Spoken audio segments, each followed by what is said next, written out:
ഹരേ രാമ ഹരേ രാമ രാമ രാമ ഹരേ ഹരേ.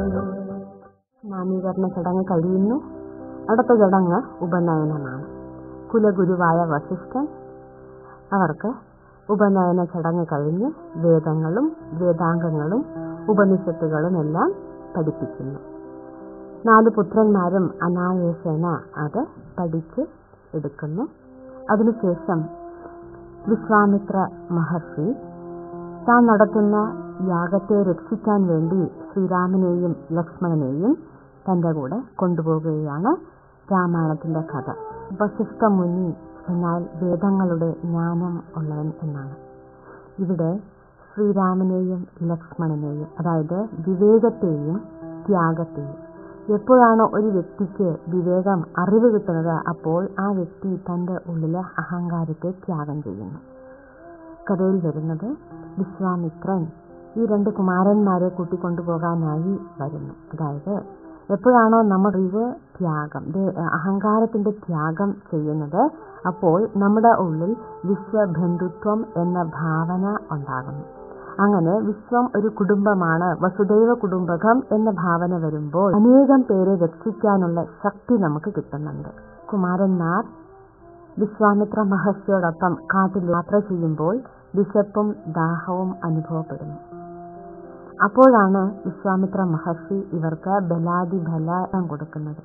ഇവിടെ നാം അറിയേണ്ടത് എന്താണെന്ന് വെച്ചാൽ, ആത്മീയ രീതിയിൽ, ആത്മീയ കണ്ണുകൊണ്ട് നാം കാണുമ്പോൾ വിശപ്പും ദാഹവും വരുമ്പോൾ കൊടുക്കേണ്ടത് ആഹാരമാണ്. ഇവിടെ യഥാർത്ഥത്തിൽ എന്താണ് അർത്ഥം? ആത്മാവിനാണ് വിശപ്പും ദാഹവും വരുന്നത്. അതായത് ആത്മാവിലെ ഗുണങ്ങളും ശക്തികളും നഷ്ടപ്പെടുമ്പോൾ ബലാതിബല, ഈശ്വര സ്മൃതിയെയാണ് അവിടെ ഉദ്ദേശിക്കുന്നത്. പരമാത്മാ സ്മൃതിയിലൂടെ ആത്മാവിനെ വീണ്ടും നേടിയെടുക്കാൻ കഴിയും. അങ്ങനെ ആ മന്ത്രോപദേശത്തിലൂടെ അവർക്ക് വിശപ്പിനെയും ദാഹത്തിനെയും മാറ്റാൻ കഴിയുന്നു. നമ്മുടെ ഉള്ളിൽ വിശ്വബന്ധുത്വം വന്നു എന്ന് നമ്മൾ അറിഞ്ഞു.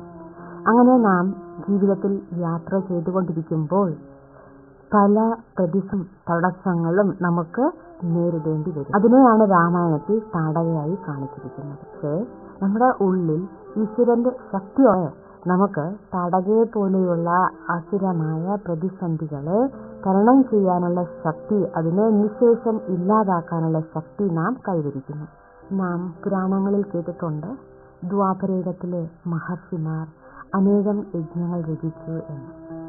രാമായണത്തിലും തന്നെ കാട്ടിൽ മഹർഷിമാർ അസുരന്മാരെ കൊല്ലാനായി യജ്ഞം രചിച്ചിരുന്നു. യജ്ഞം എന്ന് വെച്ചാൽ എന്താണ്? യജ്ഞം എന്ന് വെച്ചാൽ അന്തരീക്ഷത്തിനെ ശുദ്ധമാക്കാനാണ് യജ്ഞം.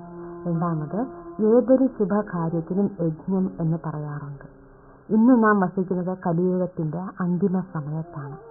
ഇവിടെ നാം സ്ഥൂലമായ യജ്ഞകുണ്ഡം രചിക്കാൻ കഴിയുകയും പകരം ഈ ഈശ്വര വിശ്വവിദ്യാലയം കലിയുഗത്തിന്റെ അന്തിമ സമയത്ത് ഈശ്വരീയ ജ്ഞാനയോഗ യജ്ഞം രചിച്ചിരിക്കുകയാണ്.